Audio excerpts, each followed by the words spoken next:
Welcome to All Business, No Boundaries, a collection of supply chain stories by DHL Supply Chain, the North American leader in contract logistics. I'm your host, Will Haywood. This is a place for in-depth discussions on the supply chain challenges keeping you up at night. We're breaking beyond the boundaries that are limiting your supply chain. Let's dive in. Today's episode is From Safety to Sustainability, what 2020 taught us about supply chains. And my guest is Scott Sureddin, who is the CEO of DHL Supply Chain in North America. Scott, thanks for being with me today. Thanks, Will, for having me.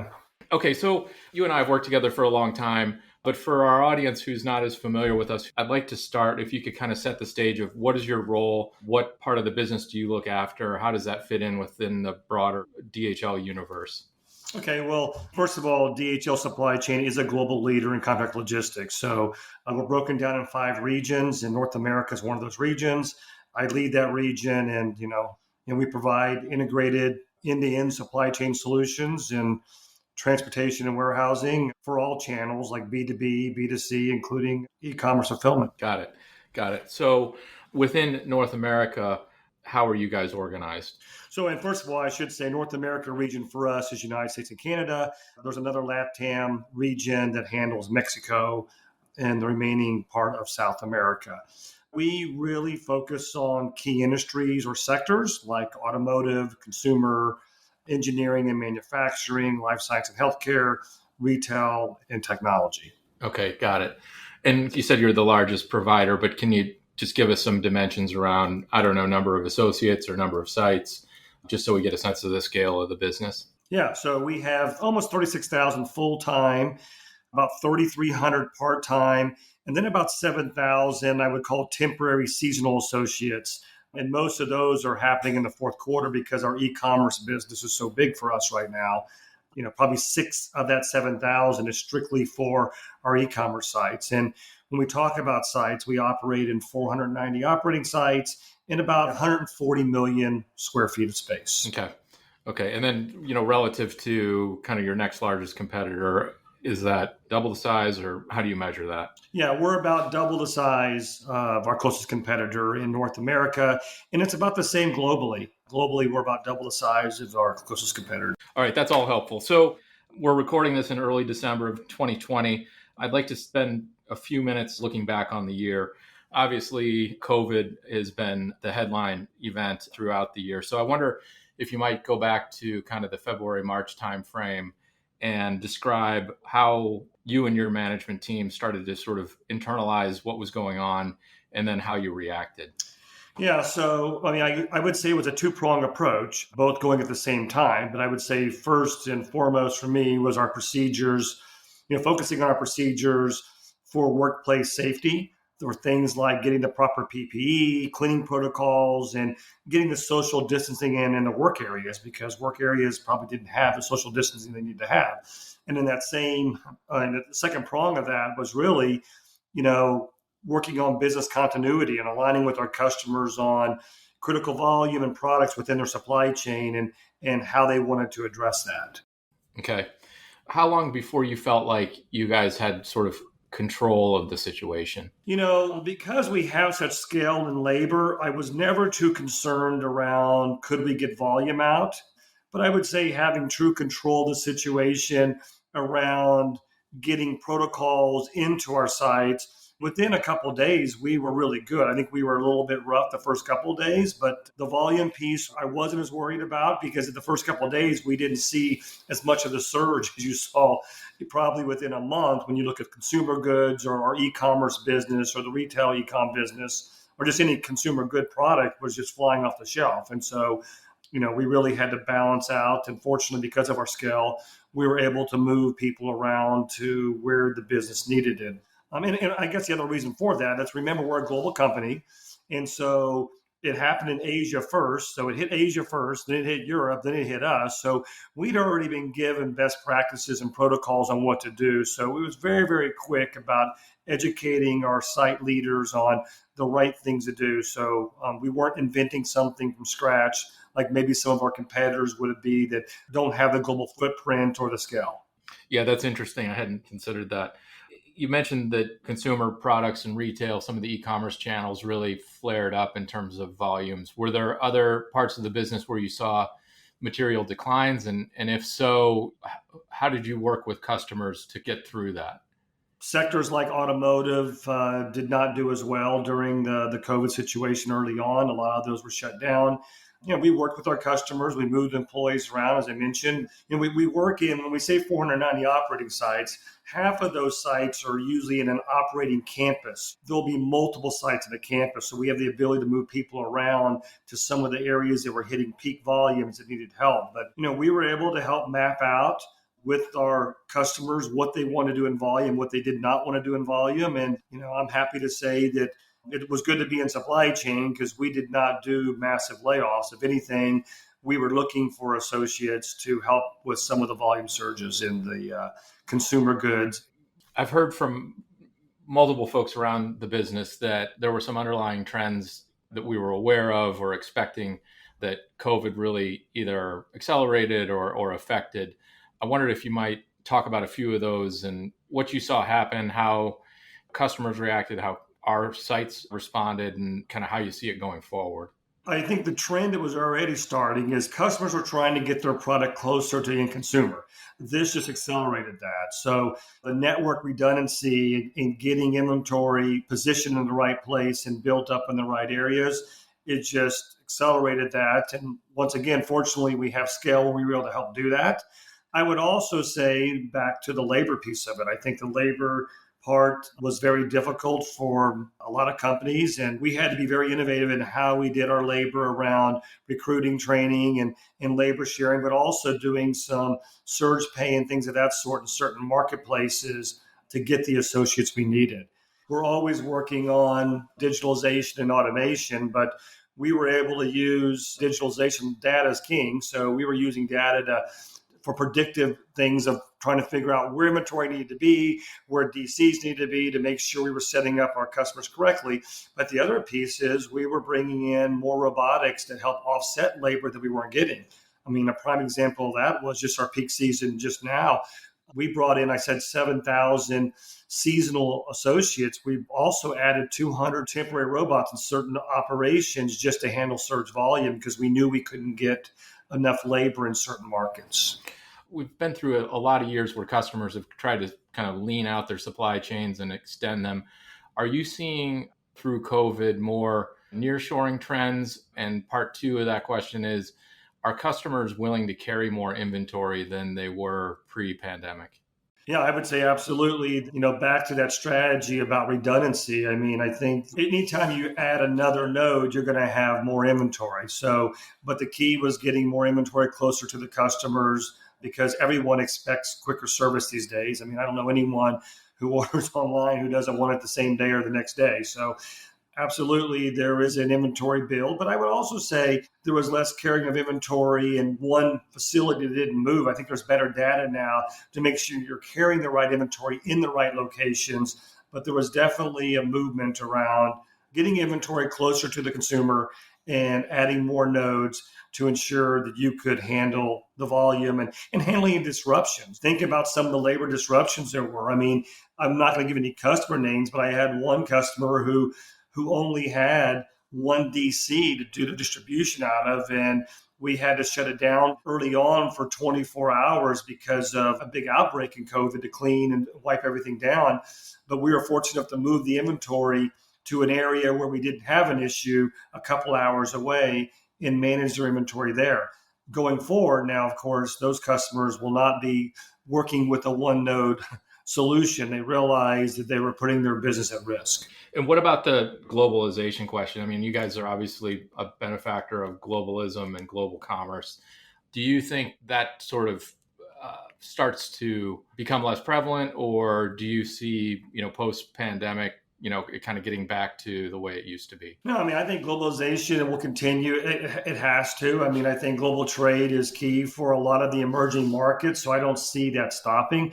I would say being in a mature market like us, it impacts us a lot less because there is a lot of nearshoring, but I don't see anything stopping globalization and international trade and moving products around and sourcing product at at a cost-effective rate. But I would agree that being one of the largest population places in the world and a stable economy, there will be a lot of things that will move back here that maybe moved across the border that created some issues for some of our customers. Gotcha.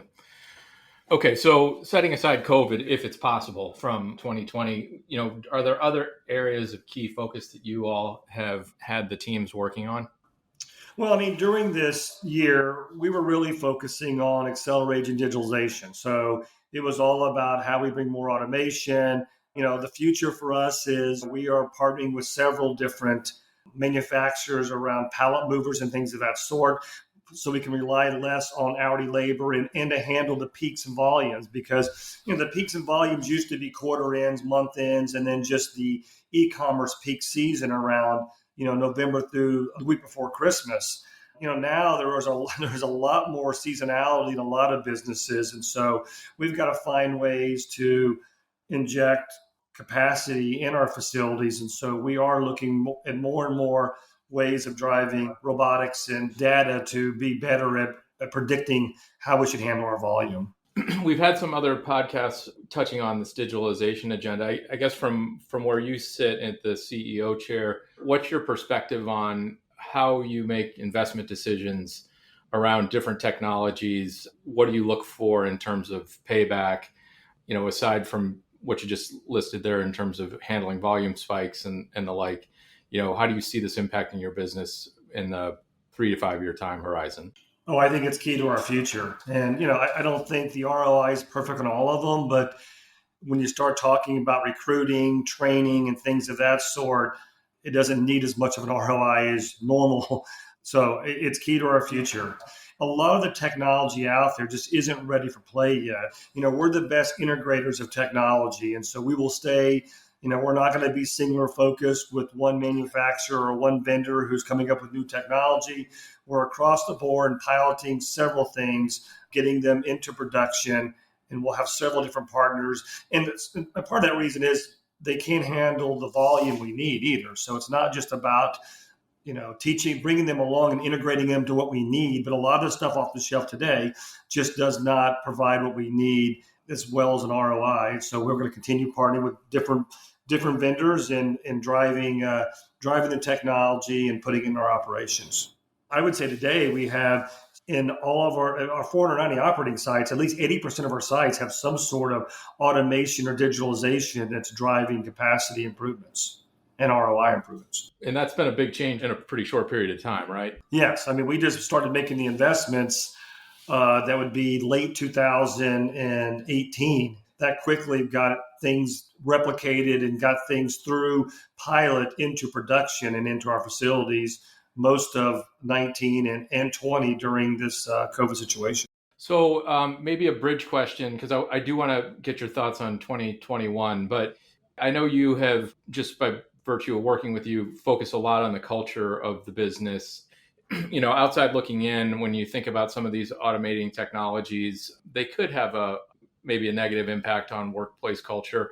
I wonder what your experience has been with them, what you hear from, your operating teams with respect to the whole digitalization agenda and really some pretty rapid changes to a business that was, maybe not that fast changing not all that long ago.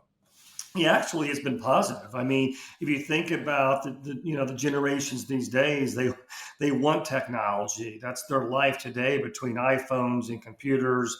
So they embrace it. I mean, a lot of these things are collaborative robots they work with, so it makes their job easier. So, we have not reduced, we've not taken head count out. I mean, this is just supplementing our growth and what we need. And so it'll continue to be collaborative with our hourly associates, and our people like technology and they want their job to be easier, and they're seeing that it provides an easier route for them to get their job done.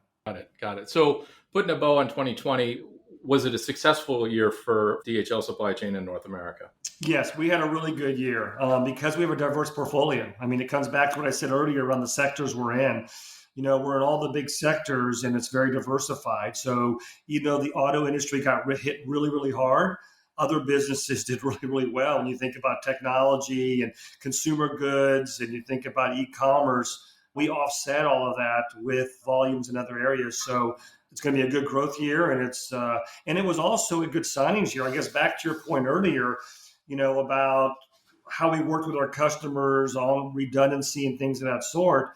We had a great signings year, which of course will roll out into startups first quarter of next year through all next year of new business we won, because not only did we figure out a better way to fix their supply chain, they realized that we were essential and that they needed us because we were able to deliver. We delivered for our customers, and not a lot of other people could have done that. Yeah, that's a great story. So how many startups do you expect for next year, approximately? We usually do around 60 startups. I would say approximately that number. Yeah. I'd like to ask you how you see the year laying out through the lens of where are you continuing to put investments in the business? Where's your focus? Where are you directing your teams to spend their time and resource? So it always starts with talent. So it starts with our people. So you mentioned the culture earlier. We've got to keep developing people. If you don't have a culture of learning and teaching people new things, they're not going to stay with us. So we'll continue investing in our people. We have certified programs that are either online or facilitated trainings for our hourly associates up to my level. I would also say we will focus a lot in that area around diversity and inclusion training, because diversity just really helps out the company. Diversity of talent is not only gives you a bigger pool to fish in, but it's also diversity of thought. So we don't want everybody who has the same background thinking the same way. So we'll continue pushing our agenda around developing our talent. And then I would say, the piece we talked about earlier, we will continue on the automation and digitalization journey. We are really pushing hard on that, and we're making great progress on getting more and more into our operations that are helping us with peak volumes and just improving the solution for our customers, right? So it's really about getting a more effective, better solution for our customer.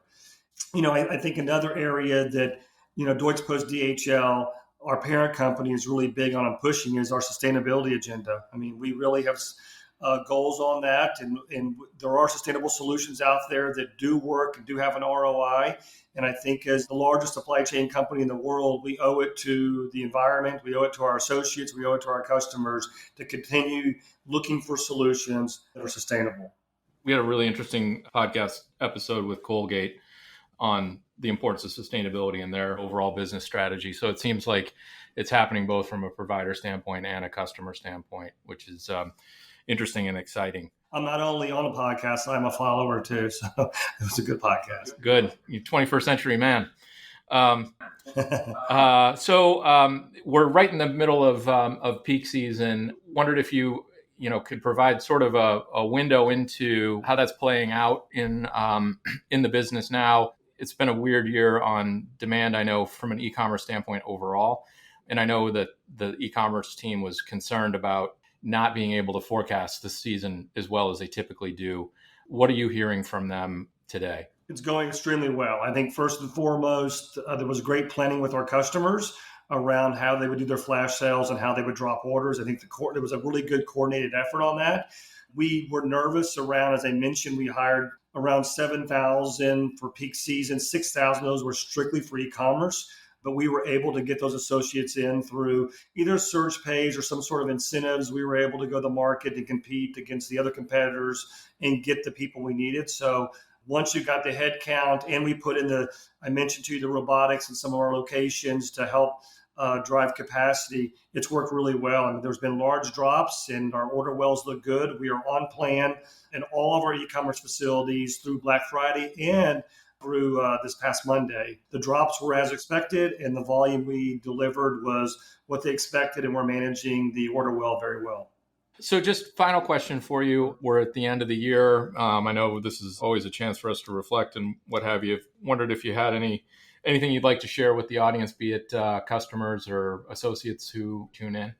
Yeah, and I think first and foremost that I think, with our customers and us, we did a great job for the world. North America and the world. Supply chain is essential. So I'm really proud that we work with customers to provide products that are needed, whether it's life science and healthcare or it's a consumer good. They're all important and needed, and really excited how our associates stepped up and and came to work and got their job done. There's a lot of media out there talking about people not going to work. We did have people that did get COVID, but we had procedures in place, and we had a focus on procedures in a safe workplace. And I'm really excited that I work for an organization and I work with customers that are actually making a difference. If you enjoyed the conversation today, please share it with a friend and rate us on Apple Podcasts. You can find us online at dhl.com/allbusinessnoboundaries and follow us on LinkedIn and Twitter at DHL Supply Chain. We'll see you next time.